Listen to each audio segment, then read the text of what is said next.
বাংলাদেশে যদি কারো বায়োপিক হয় তো it should be yours and you should write your biopic. হ্যাঁ, কিন্তু আমার একটা আফসোস যে আসলে আমার বায়োপিক করবে তার সাথে আমার একটু দেখা হওয়া উচিত। ভুলভাল লিখবে তো। এই জন্যই তোমারই লেখা উচিত তোমার বায়োপিক আসলে। হ্যাঁ, লিখে রাখছি, ফাইনালি যে বানাবে তার ওই সাহসটা করতে হবে। তোমার এই যে লেখালেখির অভ্যাসও আছে আমি শুনেছি, তো এটা কোথা থেকে পেলে তুমি, কার থেকে পেলে? এটা জানি না, মানে এটা আমার অভ্যাস ছিল, আমি লিখতাম, মানে আমি জানি আমি ভালো লিখি। শুরুতে ক্যামেরার সামনে দাঁড়াতে কি ভয় লাগতো? খুবই, মানে ডানে বলে আমি ভয় লাগতো, মানে কি আমি তো হরেবল। তুমি তো জানো সেকেন্ড ইনিংস এর ঘটনা, নার্ভাস বলতো কি লাইটটা নিয়ে যা, আমি লাইটটা নিয়ে চলে গেছি।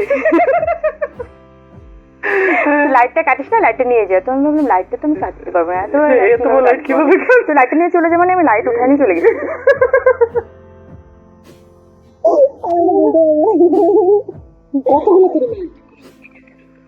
এটা তো মনে নাই, আসলে গোনা উচিত না, হুটহাট করে এভাবে কোশ্চেন করলে তো। অ্যাপ্রক্সিমেট আমার মনে হয় যেগুলো আমি শুটিং করেছি ওটা ব্যাপার না, যেগুলো রিলিজ হয়েছে মানুষের কাছে গেছে ওটা অনেক বড় ব্যাপার।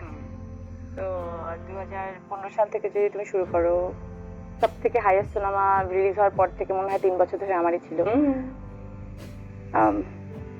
হ্যাঁ, ওইভাবে হিসাব করলে